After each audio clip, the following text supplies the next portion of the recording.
En realidad, glaucoma dentro de oftalmología es una subespecialidad. O sea, hay oftalmólogos que, aparte de hacer oftalmología, dedican 2 años más a especializarse solo en glaucoma. Entonces, es un tema que es extenso, tiene bastantes subclasificaciones, pero vamos a hacer lo que un médico general debe saber sobre el glaucoma. ¿Alguien sabe lo que es el glaucoma? Me imagino que lo han escuchado mencionar. ¿Alguna idea? Bueno, está relacionado con el aumento de la presión del ojo. ¿Alguna otra idea? Se da por el efecto del nervio óptico por el aumento de la presión ocular. Es uno de ellos. Claro, la alteración del nervio óptico es consecuencia de... Como dijo, el problema es una neuritis óptica causada principalmente por la destrucción de lo que son las células ganglionales. Entonces, como se afecta particularmente de forma el nervio. Se daña el nervio óptico. Ajá. Bueno, ahí más o menos sí es la idea. O sea, el glaucoma en realidad es una enfermedad que vemos con bastante frecuencia los oftalmólogos, ¿no? Y es un problema a nivel mundial. Y vamos a ver por qué. Entonces, el objetivo de esta teoría va a ser conocer la importancia del glaucoma, pues es un problema de salud pública. Identificar cuáles son los factores de riesgo para poder nosotros dirigir qué pacientes deben pasar por evaluación con el oftalmólogo, diferenciar los diferentes tipos de glaucoma y conocer las opciones terapéuticas. Entonces, la definición de glaucoma es que esta enfermedad es una neuropatía óptica progresiva. ¿Ya? Entonces, es neuropatía, o sea, es una enfermedad que daña el nervio óptico y se va a caracterizar porque va a haber una pérdida de las células ganglionares y de sus axones.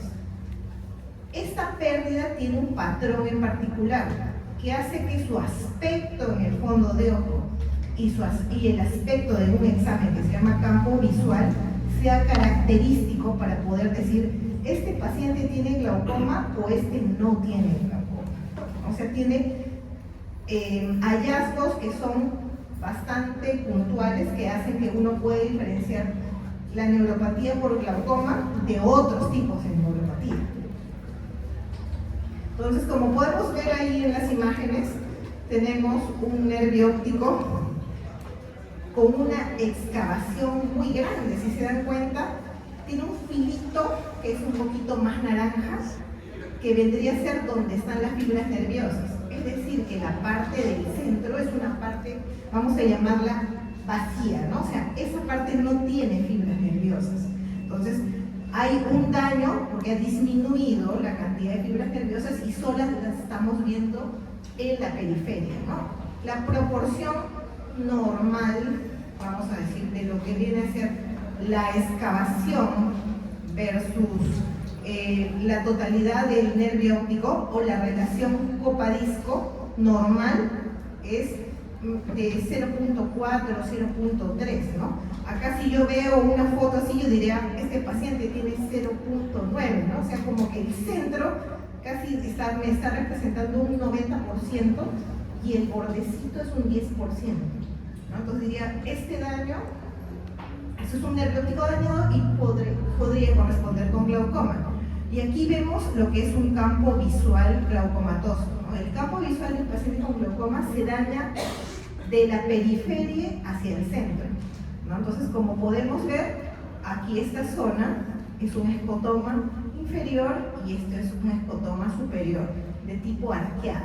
Y la forma se da en esa forma como de un semiarco porque las fibras nerviosas en la retina se distribuyen de esa manera. Entonces, claves, ¿no? El glaucoma es de carácter progresivo. Si yo no trato el glaucoma, lo que va a pasar es que el nervio óptico se va a atrofiar y eso me va a causar ceguera. De los factores de riesgo, el más importante y el que podemos controlar es la presión intraocular, pero no es sinónimo de glaucoma. O sea, tener la presión intraocular alta no es igual a decir glaucoma. Para que yo diga que es glaucoma, tengo que tener una evidencia de daño en el nervio óptico, sea en el fondo de ojo o sea en el campo visual o en la tomografía, pero algo tengo que tener de evidencia de daño del nervio óptico. Entonces aquí vemos, ¿no?, cómo va progresando de un nervio óptico normal. Aquí vemos la copa disco normal y cómo la parte central va agrandándose. Eso es conforme el daño va progresando, hasta que ya prácticamente uno pierde todas las fibras nerviosas y ahí recién el paciente afecta su visión y puede llevarlo a la ceguera como estadio final.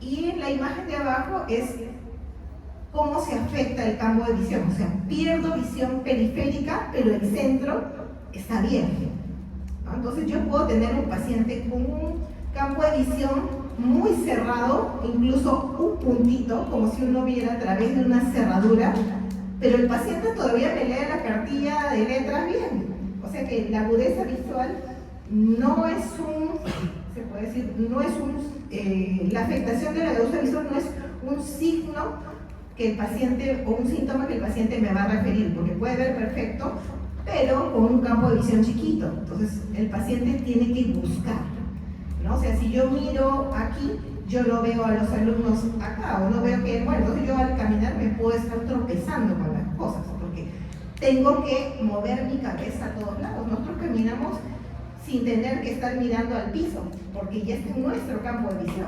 Si no, estaríamos chocando con todos al caminar en la calle. ¿Ya? Entonces, mientras más avanzado sea el glaucoma, más contraído está el campo visual. Incluso, una de las definiciones de ceguera es tener un campo visual menor a 10 grados. Entonces, el estadio final del glaucoma, obviamente, llega a ser menor incluso que 10 grados. Vamos a recordar un poco de lo que es el humor acuoso, y también lo han tocado, ¿no?, en la parte de anatomía, porque todo esto está relacionado con la fisiopatología del glaucoma, ¿no? Entonces, recordar que el humor acuoso se produce a través de los procesos del cuerpo ciliar, ¿no?, y tiene una circulación dentro del ojo, ¿no? Va a pasar a la cámara posterior, por delante del cristalino, sale a través de la pupila hacia la cámara anterior y se dirige a esta estructura que es el ángulo formado entre la córnea, ¿no?, esta parte de acá, y el iris, que es el ángulo irido-corneal. Allí está la zona de salida del humor acuoso y se da a través de una malla que es la malla trabecular. De ahí pasa el canal de Schlemm para pasar después a las venas epiesclerales y a la circulación general, y ahí ya se pierde, ¿no?, el humor acuoso. Entonces debe haber normalmente un equilibrio entre cuánto produzco y cuánto se excreta, ¿no? Entonces se mantiene de esa manera un volumen estable dentro del ojo que no nos trae problemas. En el glaucoma lo que usualmente se afecta no es la producción, porque usualmente la producción es estable en todos los pacientes con glaucoma. Lo que se entorpece es la excreción. O sea, lo que se dificulta es la salida. Se produce igual en ojos normales y en ojos con glaucoma, pero la salida de este volumen de humor acuoso es lo que está alterado. Entonces, las vías de salida del humor acuoso son principalmente dos, de las cuales la más importante es la que hemos mencionado, que es la vía de la malla trabecular. Entonces, como hemos dicho, el humor acuoso se produce en el epitelio no pigmentado del cuerpo ciliar, va a drenar hacia el ángulo irido-corneal, malla trabecular, canal de Schlemm, vasos epiesclerales, circulación general.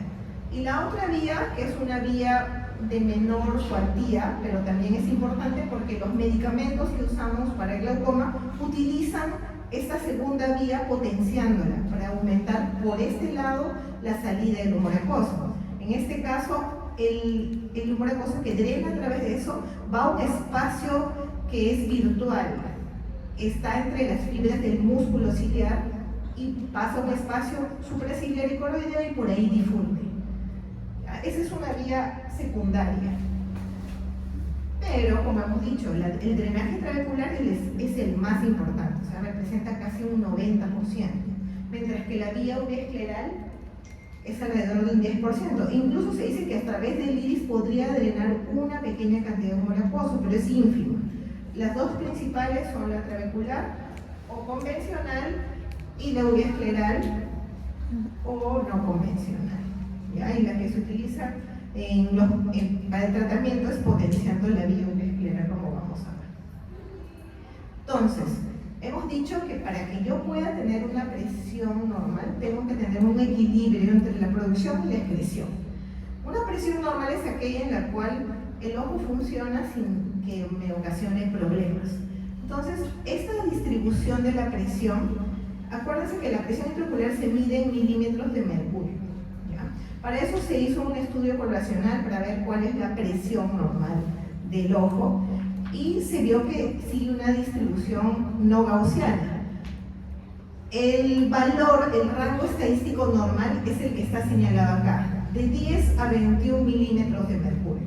Es el valor, rango normal de la presión intraocular. Entonces, cuando yo tengo una persona que tiene más de 21, no le digo, señor, usted tiene glaucoma, sino lo que tiene es hipertensión ocular. O su presión está más alta de lo normal. Ya los exámenes que uno hace posteriormente sirven para poder saber si esa hipertensión ocular está ocasionando neuropatía óptica. Entonces, si reunimos esas dos cosas, va ya lo que es glaucoma. Pero ojo, que también hay personas que pueden tener presión dentro del rango normal. O sea, puede estar entre 10 y 21 y yo le hago exámenes y hay una neuropatía óptica evidente. O sea, hay glaucomas de presión normal también, pero son más raros. Los más frecuentes es que estén asociados con hipertensión ocular. Por eso mismo es que en la definición no está la presión, porque no es sinónimo de glaucoma, ¿ya? Entonces la mayoría cursan con hipertensión ocular, pero hay un tipo de glaucoma que es con presiones normales. Entonces, la clasificación de glaucoma puede darse de diferentes tipos, ¿no? Puedo clasificarlo de acuerdo a la edad de aparición. Tenemos glaucomas congénitos, glaucomas infantiles, juveniles, del adulto. Se puede clasificar también en primario si no tiene ninguna condición subyacente, o secundario si está asociada a otra condición, ¿no? Que puede ser incluso un glaucoma producido por algún medicamento, por ejemplo, los corticoides pueden producir glaucoma. O también un glaucoma asociado a una inflamación, un glaucoma por uveitis, también hay. O sea, hay ya tipos de glaucomas secundarios. Pero la que más usamos desde el punto de vista oftalmológico está basado en el aspecto del ángulo irido corneal, ¿no? Que hemos visto que es la zona de drenaje. Entonces, de acuerdo a cómo es el ángulo irido corneal, yo puedo saber si ese glaucoma corresponde a un glaucoma de ángulo abierto o a un glaucoma de ángulo cerrado. Y ambos tienen algunas diferencias que ya vamos a ver. Entonces, la clasificación que ustedes van a leer, como les dije, en los textos o en los artículos de oftalmología, se basan en el ángulo, o ángulo abierto o ángulo cerrado. Y ya de acuerdo a eso, yo puedo subclasificar el ángulo abierto igual en primario o secundario, y el ángulo cerrado igual en primario o secundario, si es que tiene una condición subyacente. Lo que es el glaucoma agudo o el cierre angular primario agudo está dentro de los glaucomas de ángulo cerrado primarios. O sea, la emergencia oftalmológica que vamos a tratar también dentro de la clase de hoy está englobado en esta parte de la clasificación del glaucoma, que es importante que ustedes las sepan identificar y también dar las primeras pautas, porque es una condición que puede acercarse a cualquier emergencia de un hospital en general. Esto es más que todo para que vean, es un vistazo esta es la clasificación del glaucoma ya más detallada, ¿no? Entonces acá vemos ángulo abierto, ángulo cerrado, los tipos de glaucoma de ángulo abierto, los primarios y los secundarios. Y los glaucomas de ángulo cerrado, igual los primarios y los secundarios. Y aquí está lo que viene a ser la crisis o el glaucoma agudo, ¿no? El cierre primario agudo, ya que está dentro de los glaucomas de ángulo cerrado. Entonces, ¿cuál es la causa más importante a nivel mundial de ceguera que no se puede recuperar? Es el glaucoma. ¿Ya? O sea, por eso es un problema de salud pública, porque el paciente que no está bien tratado o no está bien diagnosticado puede llevar a la ceguera y lo va a llevar a quedarse ciego irreversiblemente. Y eso afecta a su condición socioeconómica y afecta a su familia, ¿no? Entonces, al ser una condición que ya lo vamos a ver más adelante asintomática, muchos pacientes no son diagnosticados o no saben que tienen glaucoma. La prevalencia global es de 3.5% en el rango de 40 a 80 años. Y para el año 2020 había aproximadamente 80 millones de personas con glaucoma, de los cuales 11.2 millones ya estaban ciegos, ¿no? O sea, estamos hablando de que es un problema bastante importante de salud pública. Acá lo que vemos es la prevalencia del glaucoma primario ángulo abierto, que se da con mayor frecuencia en mayores de 40, y lo que vemos es que las poblaciones que están más afectadas van a ser, aquí miren, esta población africana, pero también vamos a tener una alta prevalencia, aparte de la raza morena, en los latinos. ¿Ya? O sea, los latinos tenemos de por sí una prevalencia un poco más alta para glaucoma, morenos, hispanos. ¿Ya? Eso es en el glaucoma de ángulo abierto. Y la frecuencia va aumentando de acuerdo a la edad, siendo mayor de 40 años en adelante. No sé si se dan cuenta, ¿no? El grupo de 40, 49, miren, tiene esta prevalencia, pero conforme va subiendo, también va aumentando la prevalencia. ¿Ya? Y siempre es la población africana, ¿no? En este caso la raza morena, ¿no? Es la que más afecta. Entonces, ¿qué factores de riesgo tenemos para el glaucoma? La principal, si encuentro yo un paciente con la presión intraocular alta, yo tengo que indicarle exámenes para descarte de glaucoma. ¿Ya? Ese es el principal factor de riesgo. Y ya después tenemos otros, como por ejemplo un espesor corneal delgado está asociado a glaucoma. La miopía es un factor de riesgo para el glaucoma, pero de ángulo abierto. Como hemos dicho, son ojos grandes. Y la hipermetropía, más bien para glaucomas de ángulo estrecho, porque son ojos cortos. Si yo al hacerle el fondo de ojo a un paciente le encuentro una hemorragia cerca al nervio óptico, eso es un factor de riesgo para el glaucoma. Tengo que hacerle más estudios. Es probable que se le diagnostique glaucoma. Si yo veo que también tengo una relación copa-disco, como hemos dicho, aumentada, es probable que ese paciente tenga glaucoma. Si yo veo que un ojo, por ejemplo, tengo 0.7 y 0.5, tengo una simetría, ¿no? O 0.7, 0.4. Normalmente los ojos son parecidos, no son exactamente iguales, pero si yo veo una simetría en la relación de su copa disco, ojo, ese paciente hay que estudiarlo más, porque hay esa simetría. Luego ya vienen factores de riesgo no oculares, ¿no? Ahí hemos mencionado la edad, mayores de 40, raza, morena, hispana. Si yo tengo un familiar de primer grado, madre, padre, hermanos, hijos, tengo más chance de tener glaucoma. Está asociada también a la diabetes, alteraciones de lo que es la perfusión, algunas alteraciones que causan vasoespasmo, como la migraña, más frecuente en mujeres, y también como otras enfermedades se asocia al consumo de alcohol y el tabaco. Pero de todas, el factor de riesgo más importante es la hipertensión ocular.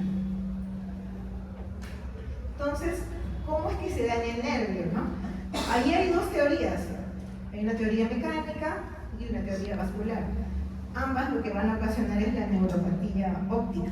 Entonces, en la teoría mecánica lo que se dice es que ocurre un daño en el nervio óptico a nivel de la lámina cribosa. La lámina cribosa está en la zona donde el nervio óptico deja el ojo para pasar, ¿no?, al interior del cráneo.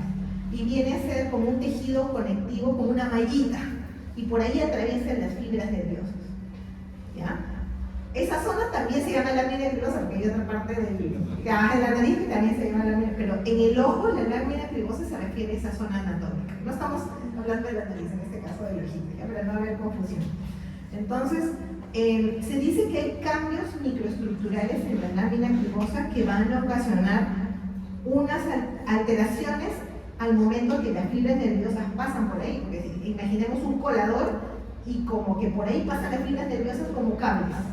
Si yo estrecho los orificios por los cuales pasan las fibras nerviosas, van a sufrir, ¿no es cierto? Porque por ahí debe atravesar para pasar al interior del cráneo.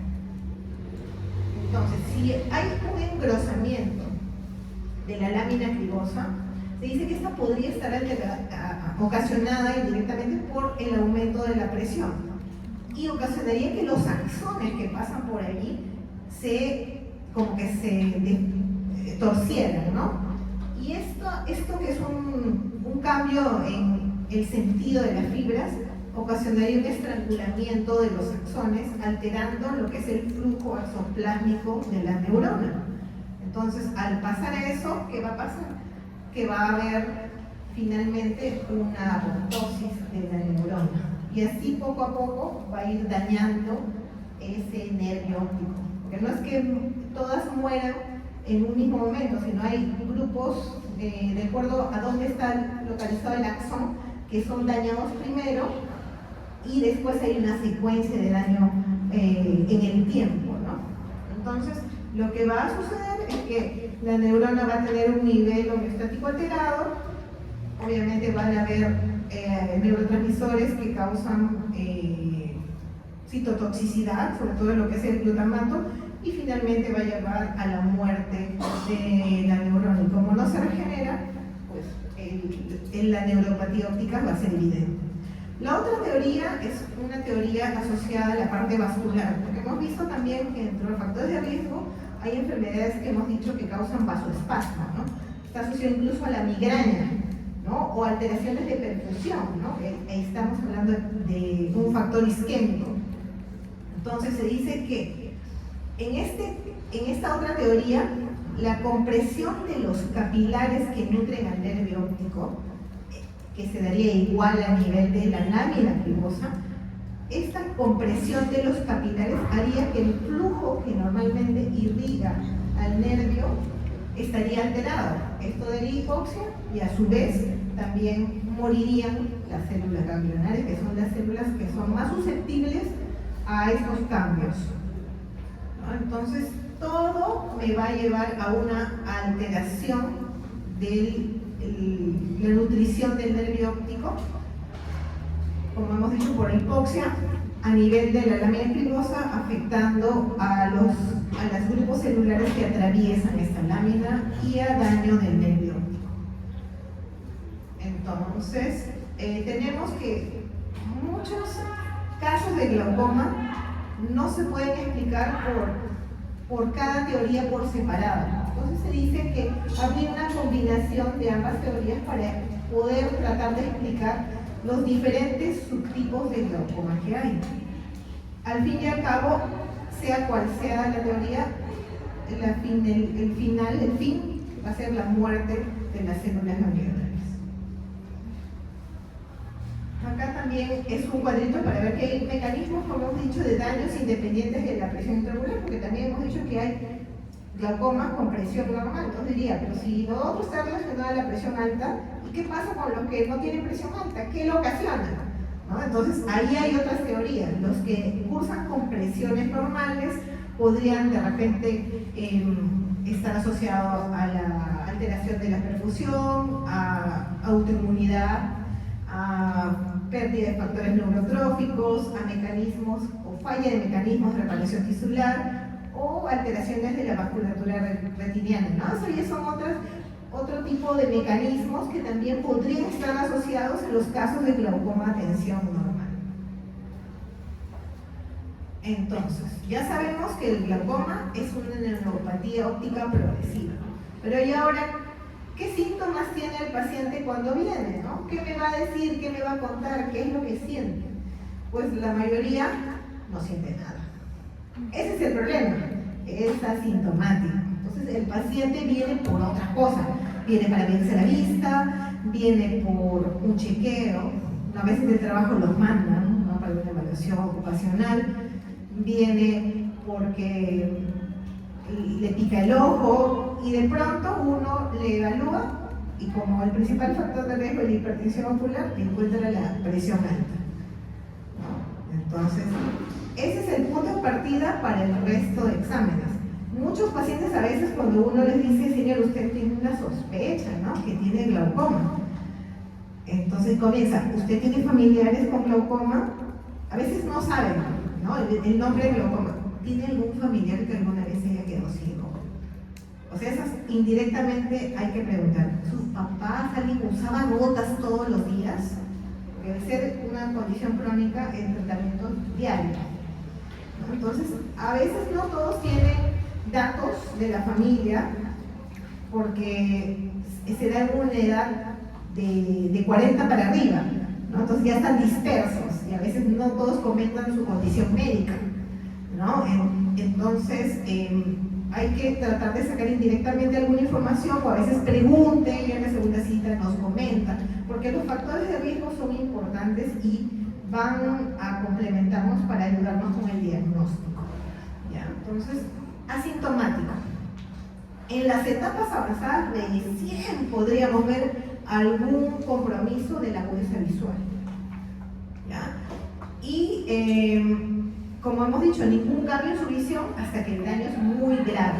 Por eso se le conoce como el ladrón silencioso de la visión. Te quita visión silenciosamente. Y acuérdense que no necesariamente el daño va a ser igual.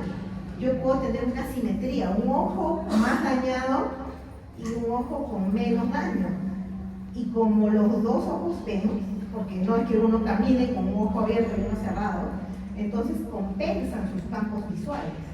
Entonces yo puedo demorarme en dar cuenta que algo no está bien, ¿ya? Por eso es importante lo que son los chequeos para prevenir, ¿no? Sobre todo lo que es glaucoma mayores de 40, ¿no? O sea, siempre una toma de la presión, aunque sea una vez al año.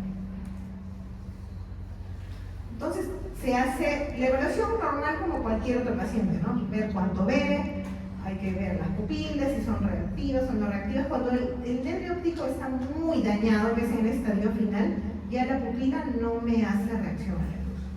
Está ya alterada la fotorreactividad y se mantiene como que semi-midriática, así, paralítica. Se le hace el examen con la hendidura, también se le puede hacer el test de Ishihara, que es para ver si ve los colores de manera correcta y a veces para diferenciarlo de lo que es otras enfermedades, sobre todo la neuritis óptica, ¿no? En el caso que uno quiere hacer una diferenciación. Obviamente la toma de la presión, ¿no? O sea, acá es importante ver cuánto tiene el paciente y para eso el test que se hace es la tonometría aplanática, que es lo que vemos aquí en la imagen, ¿no? Este aparatito es el tonómetro aplanático de Goldman, que es el aditamento que se pone en la lámpara de hendidura para poder tomar la presión y se utiliza un colorante que es la fluoresceína que brilla con la luz azul, por eso es que se ve que está pintadita la punta, ¿no? Con la luz azul y poder ver cuánto tiene el paciente, ¿no? Entonces, este es el gol estándar para la toma de presión, la tonometría aplanática de Goldman. Y ya luego lo que son los exámenes para ver lo que es el nervio en sí, ¿no? Ahí tenemos que visualizarlo directamente a través de un fondo de ojo, uno lo puede hacer, idealmente es con este tipo de lupa que es de 78 78 dioptrías, que es la que uno puede ver con la lámpara de hendidura. ¿Ya? O sea, para ver el nervio óptico es mejor la de 78 dioptrías porque da mayor aumento al nervio. Ustedes, no sé si han visto en el otro, la de que se hace con esa luz en la cabeza, que es la oftalmoscopía indirecta, con la lupa en la mano y en la fuente de luz, se utiliza una lupa de 20 dioptrías. Le da una imagen más chiquita. Entonces, si yo quiero ver con mayor detalle el nervio, tengo que usar más aumento para poder describir los cambios. Entonces, lo recomendable son las lupas de 78 dioptrías con la lámpara de hendidura. Entonces, lo que vamos a ver aquí es una diferencia entre un nervio óptico sano, un buen color, ¿no? Naranjita, su excavación es chiquita, si se dan cuenta acá, mientras que el otro, que tiene glaucoma, tiene una coloración más pálida y también su excavación es más amplia, más o menos va de aquí a acá, ¿no? Es más alrededor de 0.7 más o menos, ¿no? En esta forma, de lo que vendría a ser el centro versus la totalidad del nervio. Mientras el otro, aquí es como un 0.2. En lo que es la evaluación del nervio óptico, bueno, acá está el borde, no sé si se llega a ver ahí en el ecrán, pero el borde está acá. Normalmente la parte inferior del nervio es más gruesa que la parte superior. O sea, estamos hablando de un nervio óptico normal. La parte inferior se debe ver más gruesa, después la parte superior, luego la parte nasal y la temporal. Entonces, en el glaucoma no encontramos esta proporción. O sea, puede ser que la de acá esté más corta, esta está más larga. Entonces, si esta está más, se puede decir, menos cantidad de fibras nerviosas acá, significa probablemente que hay pérdida, ¿no? O sea, si yo tengo mi excavación que me llega más abajo, es decir, que las células nerviosas están disminuidas en la parte inferior, que debería ser la más gruesa, estoy sospechando de que algo está pasando, que ha tenido pérdida de fibras nerviosas, porque ha disminuido su grosor. Entonces, eso es uno de los indicios precoces de que algo puede estar pasando en el nervio óptico, que haya una pérdida de esta regla, ¿no? Que es de la regla Isen, ¿no?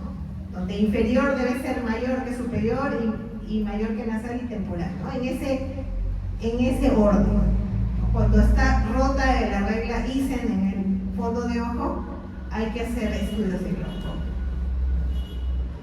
Entonces, aquí vemos, bueno, acá se ve el excavado. Incluso estos huequitos que ustedes ven acá es la lámina cribosa. Y cómo va dañándose, ¿no? Va agrandándose más hasta eso. Ya cuando uno ve un nervio óptico con atrofia óptica, ¿no? Que ya está, no ve el paciente, es como que todo fuese de un color pálido, amarillo, bien pálido, casi blanco como un papel, y todo se ve así como con estos huequitos, o sea, como que se ve solo la lámina cremosa que está atrás sin fibras nerviosas.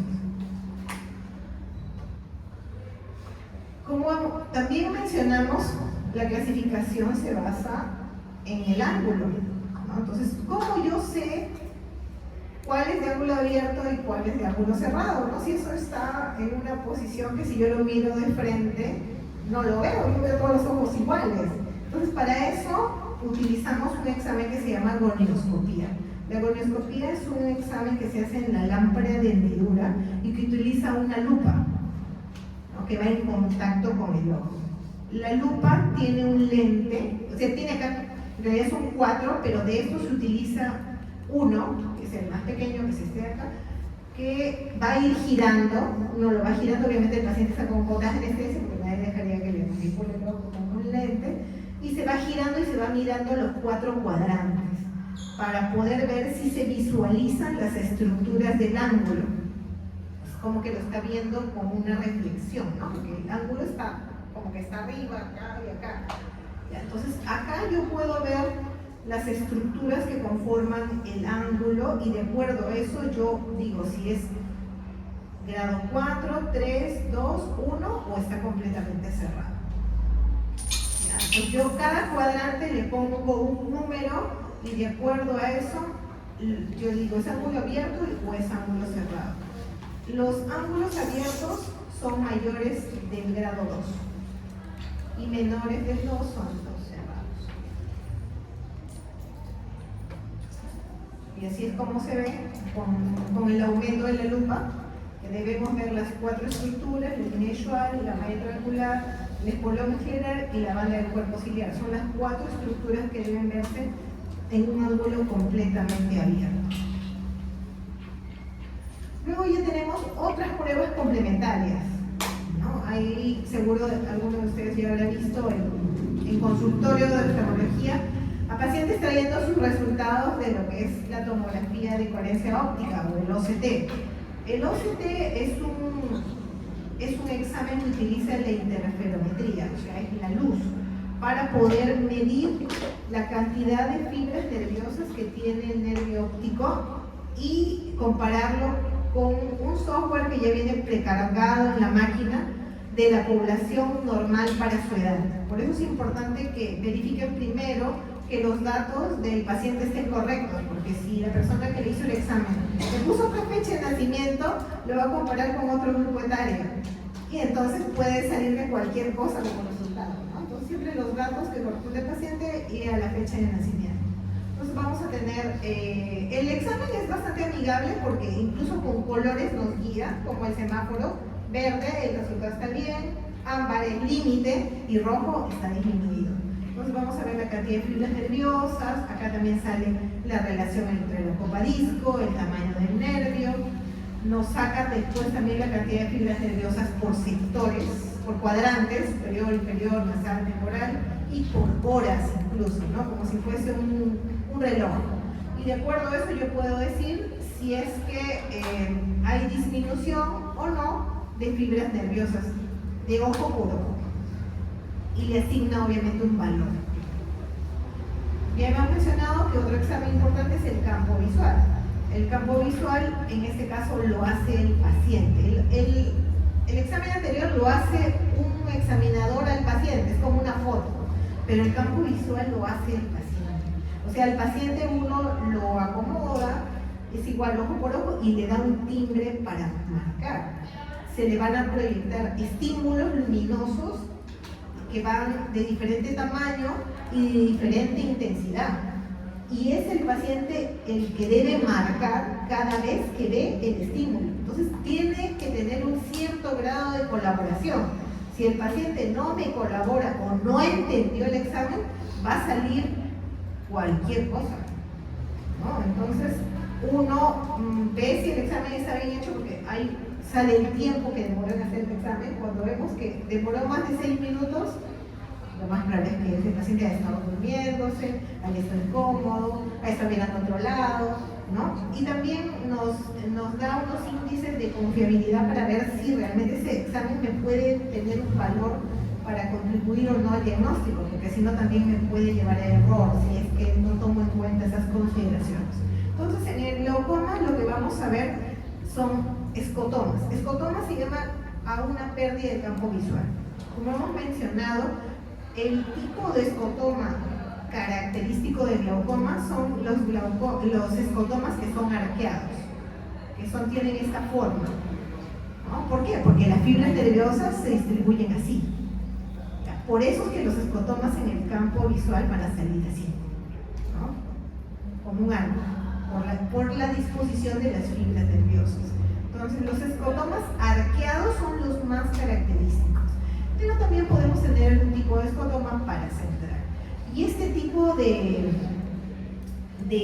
campimetría que vemos acá, que vemos que solo se ve el centro, eso correspondería a un glaucoma avanzado, porque ya está afectado tanto la parte superior e inferior y solo me queda el centro como remanente visual. Ese es un glaucoma avanzado. Acá en cambio vemos un escotoma arqueado inferior, ¿no? Es como una célula, un marquito en la parte inferior. ¿De acuerdo? Visión tubular es uno de los estadios finales del glaucoma. Aparte también podemos utilizar, si tenemos más equipos, lo que viene a ser el OCT de segmento anterior, que va a servirme para medir el ángulo, pero si obviamente no tengo esos equipos, se puede hacer con la lupa, la gonioskopía, como hemos dicho en una diapositiva anterior. Y por último, si es que incluso no tengo nada, hasta lo puedo hacer con una linterna y ver si es que veo el ancho de la cámara anterior, ¿no? Para ver la profundidad, si es que no tengo la prendidura, se puede ver qué tan estrecho o amplio es. Indirectamente me podría decir si es que es muy estrecho, podría corresponder a un ángulo cerrado. No es que sea 100%, pero si en caso no tengo nada a la mano o no tengo en una emergencia una gran prendidura, aunque sea a veces con una linterna, uno se puede guiar, ¿no? Es una cosa como paramédico general, ¿no? O sea, con la linterna uno puede saber si hay amplitud o acortamiento de la cámara anterior, ¿no?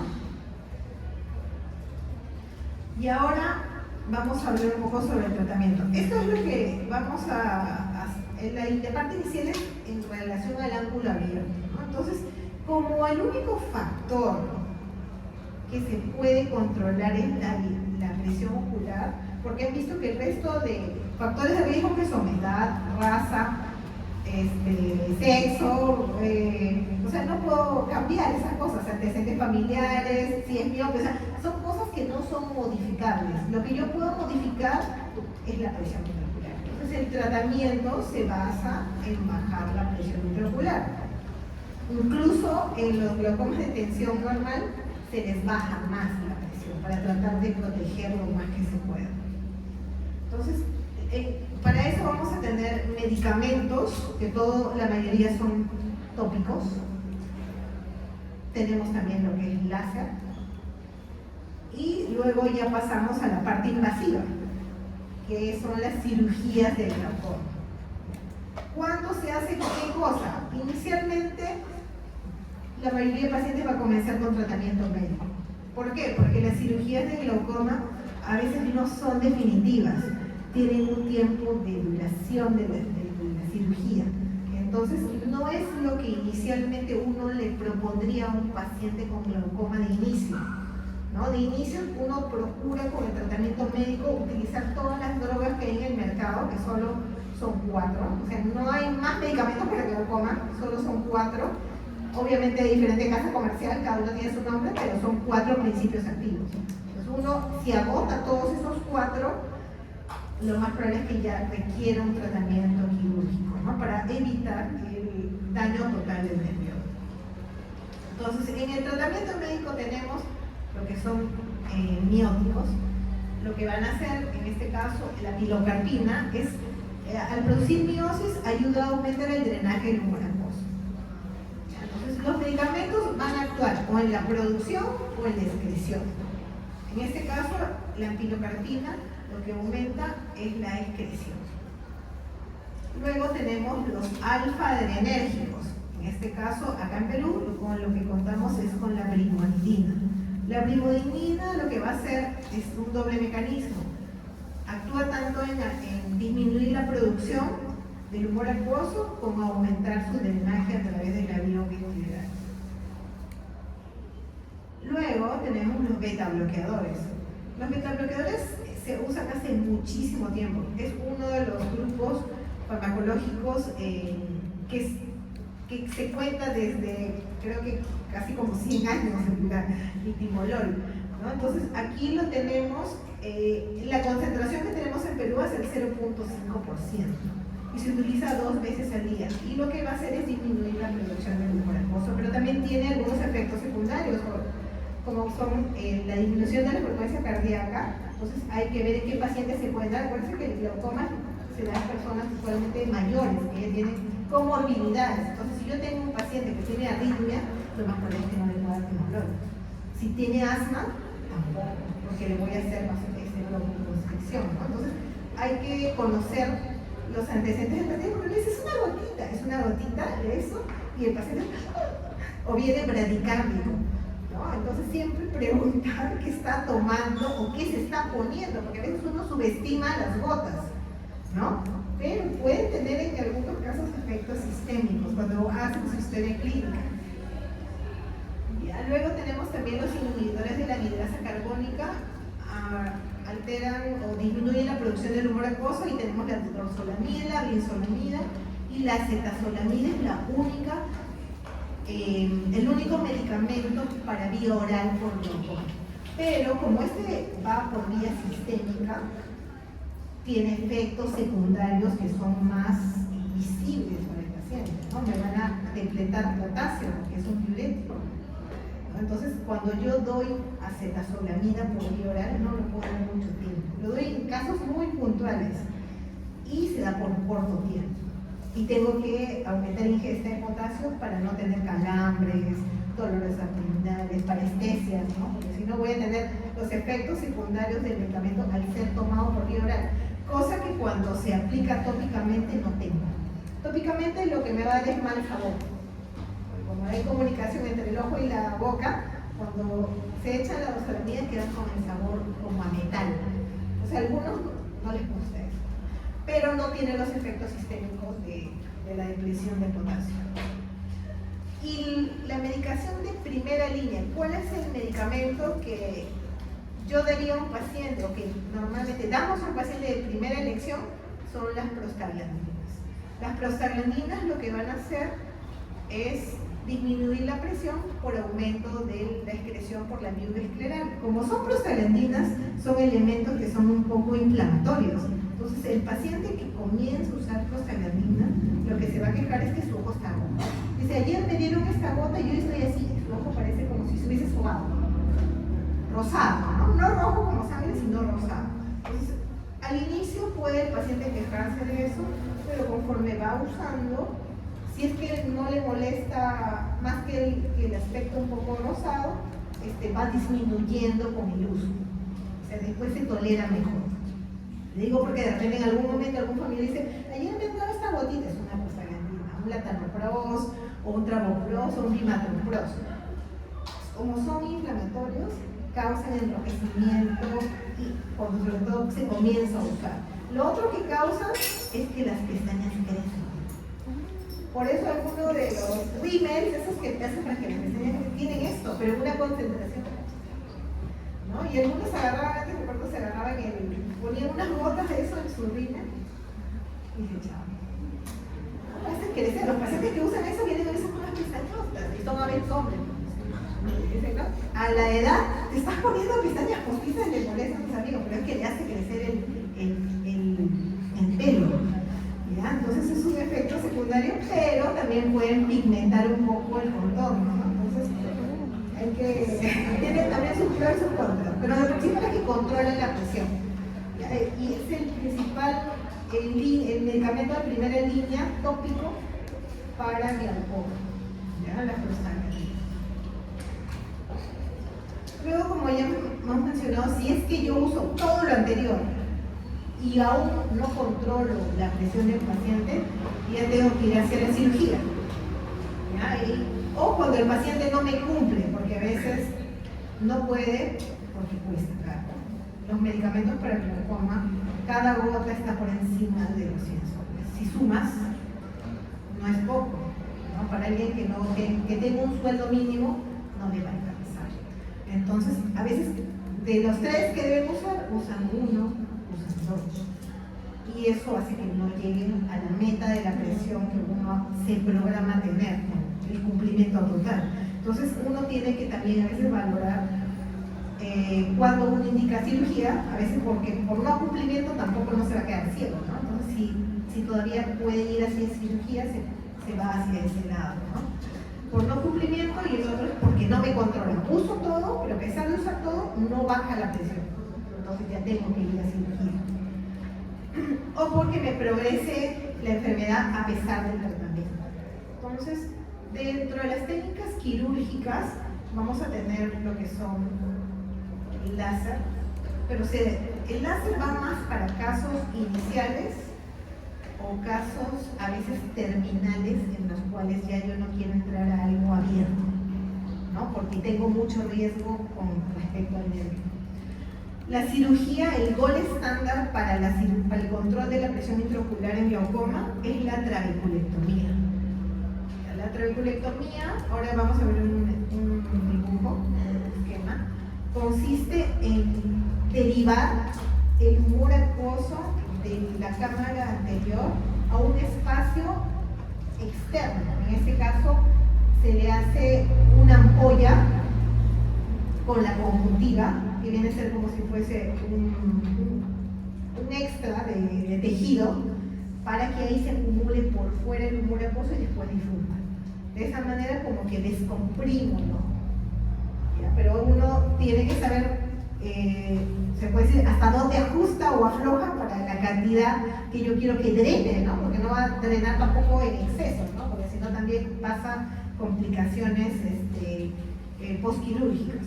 Y lo otro ya viene a ser cuando fallan las trabeculectomías, hay dispositivos que son como válvulas que también van con un tubito al interior del ojo para tratar de equilibrar la presión y sacar el exceso de humor acuoso hacia la válvula, ¿no? Igual siempre cubierta por conjuntiva, ¿no? Entonces son derivaciones, como si fuese una derivación. ¿Cómo? La trabeculectomía. Porque es más económica, acuérdense que estamos en Perú. La mayoría de la población no tiene mucho dinero. Y usualmente estamos hablando de personas mayores, ¿no? De la tercera edad, la mayoría. En la trabeculectomía no gastan mucho, prácticamente son suturas nada más. En cambio, la válvula, una válvula nada más está como $400, $500, ¿no? Sin considerar los otros insumos, ¿no? Entonces, la limitante para una válvula es el costo, ¿no?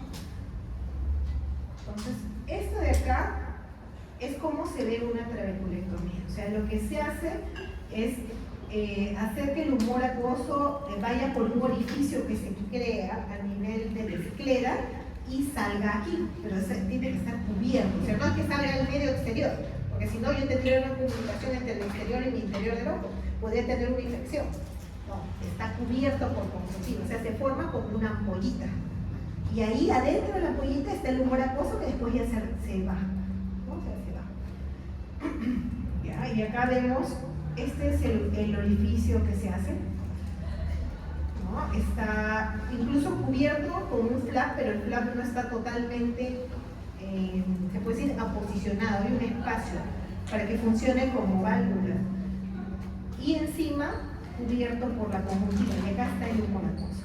Se ve así cuando uno lo mira en la lámpara eléctrica. Y los otros son los dispositivos valvulares que parece como un mouse chiquitito de silicona que tiene un tubo y el tubo va al interior del ojo. Y por acá va y va al plato. Y el plato igual también tiene que estar cubierto por conjuntiva. Alrededor del plato va a estar el humor acuoso. Igual también después ya se difunde. Depende del tipo de válvula, hay válvulas que tienen sistemas que para que vaya el humor acuoso por ahí tiene un mínimo de presión, o sea que no es que me va a evacuar si tengo la presión baja, o sea, tengo que tener tal valor de presión para que recién el líquido, el humor acuoso vaya por el tubo, ¿no? Como sistema de seguridad, ¿no? Y luego, como hemos dicho ya, esta es la trabeculectomía. Entonces se hace como un flap y acá se hace un huequito. Y después eso se repone otra vez y se cubre con conjuntiva. Y esta es la válvula. Se pone entre los músculos, ¿no? Porque si yo lo pongo muy cerca al músculo, le voy a restringir el movimiento en esa dirección, ¿no? Entonces siempre se pone entre los músculos. Tiene un plato y tiene un tubo. Ya, acá vamos a ver algunos tipos de glaucomas secundarios. ¿Ya? Son subtipos especiales. O sea, como que lo que hemos visto es como un general. Y vamos a ver algunos subtipos, ¿no? Porque son un montón. ¿Ya? Entonces, las cosas más saltantes, ¿no? El glaucoma congénito es un glaucoma que se ve en bebés. Yo he visto uno el año pasado. Era un bebito así que vino igualito así como en la foto. Tenía los ojos azules y la mamá era una persona de la sierra. Y decía, vengo porque quería ver a mi hijito porque cierra mucho los ojos. Pero me ha salido con ojos azules. No es que esté azulado porque tiene ojos claros, sino que la córnea estaba edematosa. O sea, al estar edematosa se ve media blanca, media azulada. Entonces da el aspecto de tener los ojos medio celestes, pero era eso, era edema corneal, ¿no? Entonces, la tríada clásica del glaucoma congénito es epífora, o sea, la línea, fotofobia, el niño no va a querer abrir los ojos, y blefarospasmo, ¿no? O sea, fotofobia, blefarospasmo y epífora en un lactante, glaucoma congénito. ¿Ya? Entonces, ahí es una situación que hay que, el diagnóstico es clínico, o sea, no necesitas hacer ningún examen más, y el tratamiento es quirúrgico. O sea, ahí yo no voy a comenzar con botas, porque no me va a hacer nada, porque hay remanentes embrionarios a nivel del ángulo, no puede drenar. Entonces hay que, como se entra con un goniótomo para liberar todos esos restos embrionarios. O sea, es quirúrgico, con eso se controla la presión. Entonces lo derivamos, como era, tenía que verlo un oftalmólogo, pediatra, especialista en glaucoma, entonces ya lo derivamos al hospital para que le hicieran eso. Pero no tenemos el aparato para hacer. Otro tipo de glaucoma que se ve aquí bastante en Perú es un glaucoma pseudofoliativo. El pseudofoliativo se llama a eso se llama pseudofoliación. Si se dan cuenta, acá hay como si fuesen dos semicírculos, como líneas circulares, ¿no? Esto de acá es un tipo de tejido proteico fibrilar que no solo está encima del cristalino, sino que se ve en diferentes órganos del cuerpo. La pseudofoliación lo vemos incluso hasta en pulmones, en la órbita, ¿no? en intestino, o sea, es sistémico. Pero en el ojo se ve así. ¿Y qué pasa? Que este tejido al descascararse va a tapar la malla trabecular. Y eso va a aumentar la presión. Entonces, es un tipo de glaucoma secundario que está originado por la pseudofoliación. Y bueno, hay que tratar la hipertensión ocular y también hay que sacar el cristal. Luego tenemos el glaucoma pigmentario, que como su nombre lo dice, hay un exceso de pigmento que se libera a la cámara anterior y tapona igual la malla trabecular. Al tapar el pigmento en la malla trabecular, sube la presión trabecular. Entonces, este tipo de glaucoma, lo que vamos a ver es cuando se hace la gonioscopía, hay bastante tinción de la malla trabecular, más de lo normal. O sea, es como si tuviese gránulos de pigmento en toda esa zona. Este tipo de glaucoma, si ya lo tiene el paciente, igual se hace tratamiento médico, si no se controla, va a cirugía, que es la trabeculectomía. Luego tenemos el glaucoma neovascular. Eso de repente en algún momento lo van a ver, porque está relacionado con enfermedades que causan isquemia, ¿no? Y ahí tenemos lo que son a la cabeza la oclusión de la vena central a la retina, asociada a hipertensión arterial o a diabetes. Y lo que es la diabetes per se, como dentro de la clasificación de la retinopatía diabética proliferativa avanzada. O sea, acuérdense que la diabetes, uno de los órganos que afecta a largo plazo es el ojo. En el ojo va a producir retinopatía diabética. Al inicio, no proliferativa, y posteriormente, si sigue avanzando, proliferativa, que como su nombre dice, aparecen neovasos. Entonces, acá lo que vemos es que hay vasos donde no debería haber vasos. El iris nunca debemos verlo con vasos. O sea, si yo veo vasos en el iris, este signo se llama rubeosis. ¿Ya? Los vasos en el iris son vasos anormales, más fácil de sangrar. Y así como hay vasos en el iris, en el ángulo también. Eso me va a ocasionar el aumento de la presión intraocular. Es un glaucoma bien complicado porque no es secundario a algo, en este caso a una enfermedad que, como le digo, que lo que más frecuentemente lo vemos es asociado a diabetes. Y ya acá vemos otras causas, pero la más, como les digo, la más frecuente, porque acá tenemos bastante diabetes en Perú en realidad, es esto, ¿no? Que un paciente diabético de más de 10 años, mal controlado, que ya ha tenido problemas de circulación periférica, de repente incluso amputado, qué sé yo, y viene por el ojo rojo, supuestamente, uno lo mira en la lámpara rubiosis, presión volanda, porque los vasos hacen que se modifique toda la malla y no permita drenaje, incluso a veces con sangrado en cámara anterior, porque esos vasos sangran fácilmente. Entonces ahí hay que tratar la retina, porque la causa es la retinopatía diabética, hay que poner inyecciones en la retina para tratar de que retroceda la angiogénesis, que es la de la neovascularización, y acá una trabeculectomía no se podría, porque como está vascularizado, uno hace el orificio para la trabeculectomía y va a sangrar. Entonces acá es válvula, o sea, un glaucoma vascular se trata con dispositivos valvulares, pero es un glaucoma de mal pronóstico, ¿no? O sea, usualmente el que viene con eso ya ese ojo ya está perdido. Y ahora vamos a hablar ya en la parte final sobre lo que es la emergencia oftalmológica, lo que deben saber diagnosticar, en este caso identificar, que es el glaucoma angular primario agudo o capa, como se puede abreviar así, o más conocido coloquialmente como glaucoma agudo, que es la emergencia oftalmológica. Entonces, el cierre angular primario agudo se va a producir porque hay un cierre abrupto del ángulo, ¿no? Entonces hemos dicho que el ángulo córnea, iris, esto forma un ángulo, por algún motivo, por algún mecanismo, el iris, que está aquí, va a ser empujado hacia adelante. ¿Ya? Entonces, al ser empujado hacia adelante, lo que va a suceder es que va a tapar esta zona, el mismo iris, ¿no? Entonces, este cierre, en este caso, es agudo como su nombre. ¿Ya? Al cerrar el humor acuoso, obviamente no va a poder drenar y subsecuentemente pues la presión va a estar altísima. ¿Ya?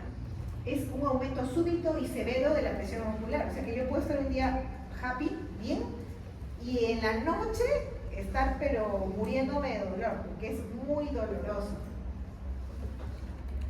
Entonces, esta es una emergencia oftalmológica. En las pocas emergencias que hay en oftalmología, esta es una de las más graves.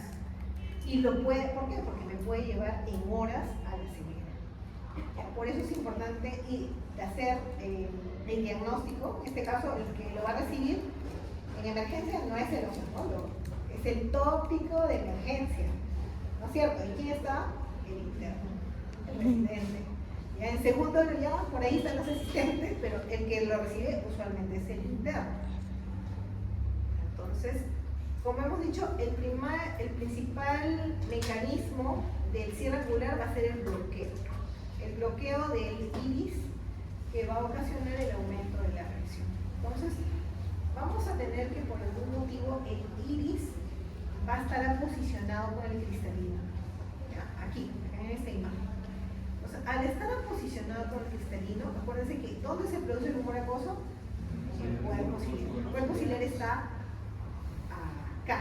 Entonces, si acá se produce el cuerpo ciliar, normalmente el humor acuoso vendría por acá. Pero al encontrarse con este bloqueo, no va a poder salir. ¿No es cierto? No puede porque está bloqueado. Entonces, ¿qué pasa? Se va a comenzar a acumular acá atrás. Si se acumula atrás, ¿qué va a pasar? Que el iris que antes estaba acá se va a bombar hacia adelante, porque el humor acuoso se está acumulando atrás. Y finalmente, el abombamiento del iris me va a dar el cierre. O sea, se está acumulando el humor acuoso detrás del iris, se está bombando hacia adelante y me está tapando finalmente el ángulo irido córneo. Entonces,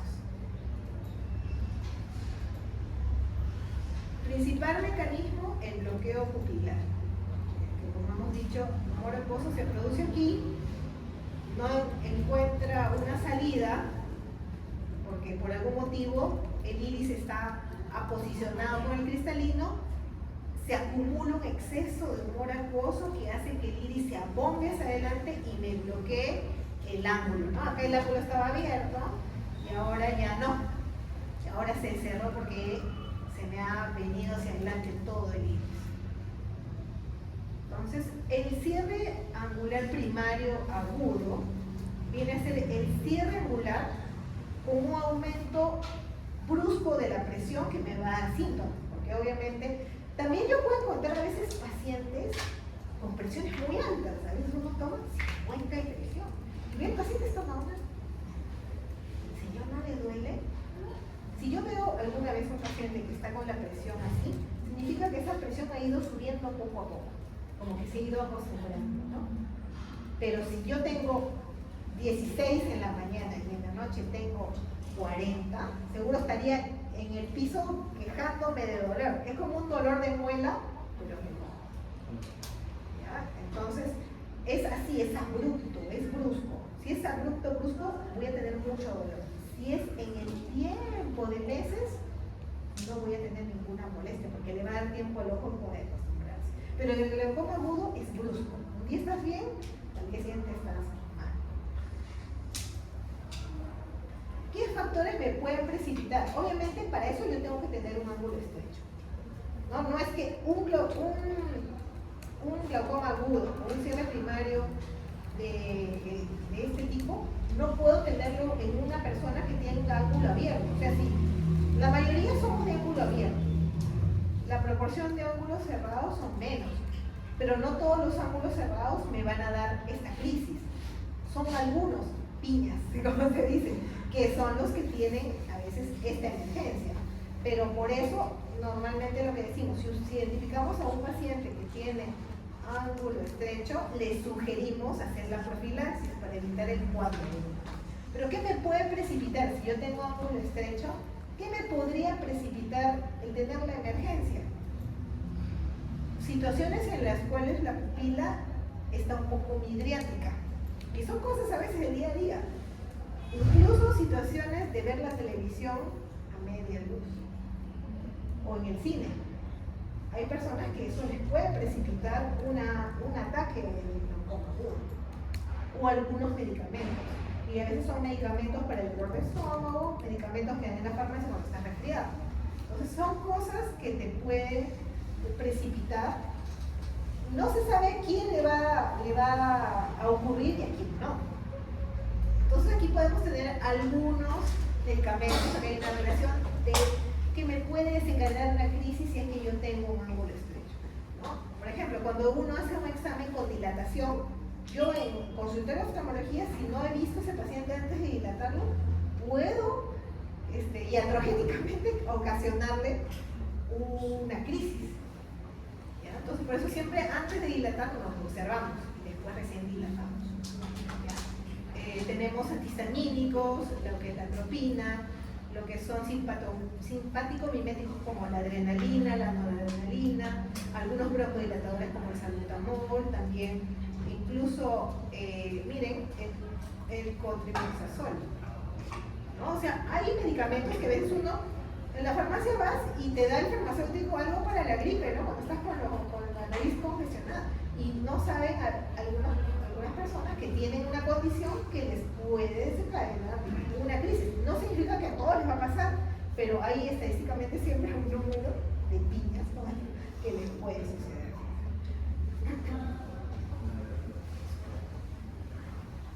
¿Qué síntomas vamos a tener? Lo más importante, lo que nos va a decir es el dolor. O sea, el dolor, ¿no? Como le digo, es algo que estás bien y después estás muy mal. El dolor es severo, puede acompañarse de náuseas, vómitos, la visión borrosa, va a depender de cuánto esté la presión. Mientras más alto, la córnea va a estar edematosa, o sea, no va a haber transparencia y va a bajar la visión. El ojo va a estar muy rojo y la pupila no va a estar reactiva a la luz. Va a tener una midriasis media no reactiva. O sea, lo vamos a ver así como si le hubiesen echado gotas para dilatar, pero no reacciona a la luz. O sea, yo le pongo luz y como que está ahí, fija. La visión puede bajar, como le digo, por el edema corneal, es un ojo rojo, dentro del diagnóstico diferencial de ojo rojo. Edema va a depender de cuánto de presión esté. Como hemos dicho, se ve aquí la córnea media blanca. Y la cámara anterior se puede ver como que no hubiera mucho espacio, como si todo estuviese hacia adelante. Normalmente no hacemos fondo de ojo porque obviamente al estar edematosa la córnea no nos va a dar una visión del polo posterior, o sea, no va a entrar la luz, no se va a ver con claridad. Pero basta, si uno toma, ve los signos, la historia, le ve el paciente y obviamente le hace la toma de la presión, ahí yo voy a decir esto es un glaucoma, ¿no? La colonoscopia esto no va muy, medida la presión y los síntomas y signos, son eso básicamente, ¿ya? Pero ¿qué pasa si es que de repente ustedes dicen, yo estoy en emergencia, yo soy médico general, no tengo un tonómetro, entonces aunque sea con los dedos, más o menos el tono del ojo es el tono de la nariz. Si yo toco mi nariz, porque la nariz no es ni blanda, porque no se hunde, ni es dura, como un hueso, ¿no? Sino que es cartílago, tiene un tono. Entonces el ojo más o menos es el tono de la nariz. En un ojo con glaucoma agudo es como una piedra, es como si tocaras un concreto, duro, no requiere más exámenes auxiliares, pues hemos visto edema corneal, la hiperemia conjuntival y la pupila que no es reactiva. Dolor, ¿no? Así se ve, o sea, edematoso, si está el río volando, la córnea va a estar edematosa. Pruebas complementarias, como hemos dicho, no es muy necesario, lo que va a mandar aquí es la clínica. Entonces, yo si diera gotas, lo más probable es que demoren en actuar, ¿cierto? El tratamiento tópico demora. No es que yo le echo la gota y inmediatamente le baja la presión, yo quiero algo rápido, porque me juego la visión de la persona. Entonces, el manejo inicial, ¿qué quiero? Que se detenga la isquemia, que me calme el dolor y que tratar de evitar que ese nervio no se pierda. Entonces, ¿qué voy a hacer? Tratar por todas las causas de disminuir la presión. El manejo definitivo va a depender de si es que yo donde estoy, ¿qué tengo? ¿No? Si tengo un oftalmólogo que pueda hacer el manejo definitivo, se hará en el momento, si no al menos se le puede bajar la presión, y ustedes podrían bajar la presión sin necesidad de tener un oftalmólogo al costado, y después ya derivarlo para que busque un oftalmólogo. ¿Ya? El manejo definitivo va a hacer que evitar la recidiva, o sea, que se vuelva a presentar, porque si es que yo no hago para prevenir una recidiva, puedo tener una recidiva posteriormente, y también quiero evitar la progresión, ¿no? Que se vaya a dañar más el nervio. Entonces aquí ya entra lo que es la iridotomía láser, que eso ya es campo del oftalmólogo, pero que muchas veces obviamente si en emergencia no hay oftalmólogo no se puede hacer, pero sí el médico que está de guardia puede bajarle la presión. Entonces, como hemos dicho acá, ¿qué ha pasado? Que se acumuló el humor acuoso acá, empujó el índice hacia adelante, obstruyó el ángulo, lo cerró. Entonces, ¿cómo yo liberaría esto? El tratamiento definitivo es, con láser se le hace aquí un orificio. Entonces, si yo le hago un huequito acá, todo el humor acuoso que está como a presión atrás, va a ir por el huequito y va a ir a cámara anterior y voy a liberar finalmente el abombamiento del iris. Y eso se llama iridotomía láser. Como hemos dicho, medicamentos, eso puede ser para el mantenimiento después de tratar la parte aguda. Este es el definitivo, iridotomía periférica láser, pero eso ya es el campo del oftalmólogo. Pero ¿qué puedo yo hacer inicialmente? Esos son los medicamentos que son básicamente los mismos que hemos visto. Eso yo le puedo dejar de mantenimiento, pero no es lo inmediato, ¿no? El manejo inicial se da con hiperosmóticos. Ahí es lo que yo puedo manejar. Tenemos el manitol al 20% o en su defecto la glicerina, porque si de repente yo estoy en mi serum, estoy lejos, manitol al 20%, de repente ni en farmacia hay, ¿dónde estaré? Cuando haga el serum hay lugares muy alejados y no tienen todos los medicamentos a la mano, pero tal vez lo que sí hay es glicerina, esa que se vende en la farmacia, ¿no? Un frasquito, eso se vende. Entonces de glicerina se le dan 2 frascos a tomar con un café sin azúcar, un café bien cargado, 2 frascos de glicerina y que se lo tomen, ¿no? Es un efecto osmótico, lo que yo quiero es que baje la presión. Si estoy tal vez acá en Lima, en un hospital, en una clínica, ahí sí puedo tener el manitol al 20%, ahí le puedo poner 150 a 250 centímetros endovenosos en un bolo para tratar de bajarle la presión. Pero si no, la parte que se puede decir más a la mano, en cualquier lugar tal vez más, incluso los alejados, es contar con la glicerina, 2 frascos en un café sin azúcar. Eso es para bajar la presión, no es el tratamiento definitivo, es la emergencia. ¿No? Luego le puedo dar también un analgésico, porque como digo, es bastante doloroso.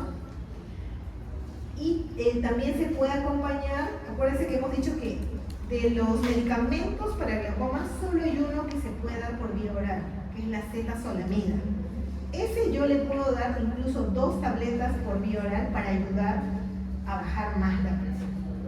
Yo he visto pacientes hasta que ya no hay, en el tonómetro ya no hay más, o sea, ya no está más que lo que el tonómetro puede marcar. El tonómetro llega a 70, a veces que llegan a tener más de 70. Bueno, esto es para el oftalmólogo, a veces pueden ser algunas maniobras para tratar de liberar el abundamiento del iris, pero incluso para eso se necesita un colonoscopio especial, ¿no? Entonces es un poco complicado, pero existen maniobras de medicación. Entonces el manejo ya definitivo, que es lo que el oftalmólogo hace después que le bajan la presión, es la iridotomía láser. ¿Qué es esto? Se va a ver así como un huequito, como si la polilla se hubiese comido el iris, como que se come un saco. Esto se hace con láser y lo que va a hacer es que rompa el abombamiento que está produciendo el bloqueo del ángulo de la cámara anterior, ¿no? Si en caso no puedo hacer el láser porque no tengo láser, ¿no? O porque la córnea está muy opaca, lo otro es entrar a sala de operaciones y hacerle una iridotomía con la tijera, quirúrgico, ¿no? Pero para eso sí tengo que entrar a sala de operaciones y abrir un poquito y cortar. Eso ya para el oftalmólogo. Pero lo más usual es que sí se pueda bajar la presión con los osmóticos que hemos mencionado y para después hacer la iridotomía periférica con el láser. Ya, algunos pacientes sí. Son pocos los casos, pero a veces se tiene que hacer la quirúrgica. Y como hemos mencionado, como hay un bloqueo pupilar dentro del mecanismo, en el cual el cristalino y el iris están como que aposicionados, se recomienda, al que ha tenido esto, hay que sacar el cristalino. El cristalino normalmente mide en ancho 4, 5 a más si tiene catarata, milímetros de ancho, de diámetro anterior-posterior. Un lente intraocular mide 1 milímetro, o sea que si yo saco el cristalino voy a ganar espacio, entonces ya es menos probable que haga otra vez el bloqueo. Entonces pacientes que tienen o han pasado por esto se les recomienda también después operarse de catarata, no para que no vuelva, como para prevenir. Y a todos los pacientes que tienen un riesgo, ángulos estrechos, antes de que presenten el cuadro clínico se les recomienda hacer una iridotomía láser periférica profiláctica. O sea, cuando nosotros vemos a un paciente en consultorio que viene por otra causa, ¿no? Y le encontramos, de jóvenes a veces, ¿no? Usted tiene ángulo estrecho, mejor le hacemos el láser porque no queremos que pase por todo esto. Eso mi hermana el pronóstico va a depender de cuánto nos demoremos, cuánto tiempo me demoré yo en diagnosticar correctamente, cuánto tiempo me demoré en ponerle los medicamentos. Mientras más me demore, el nervio está sufriendo. Es como si alguien lo agarrara y lo estuviese estrangulando, porque no está nutriéndose. Las fibras nerviosas, mientras más tiempo, más daño estructural del nervio. Entonces, por eso dice, el tiempo es el nervio. Más me demoro, más daño hay. Entonces, hay que tratar de prevenir esa isquemia del segmento anterior que va a determinar progresivamente la calidad de vida del paciente, si no actuó correctamente. Entonces, recordar eso. El pronóstico depende del momento del diagnóstico y del tratamiento. Y usualmente el paciente que tiene esto viene por dolor, que puede ser dolor de cabeza, porque va hacia atrás. Entonces puede ser un paciente que fácilmente se presenta en una emergencia de cualquier hospital. Entonces, cuando yo veo un ojo rojo, entre sus diagnósticos diferenciales, descartar eso, que le puede dejar sin ver. Entonces espero que les sirva, que lo tengan en cuenta, que recuerden cuando estén haciendo sus guardias de internado o cuando estén de Perú, en algún lugar de Perú, porque no es tampoco tan raro, pero tampoco es tan frecuente, pero hay que tenerlo presente, ¿no? Cuenta ahí la visión a futuro de los pacientes. Bien, chicos, espero que les haya servido.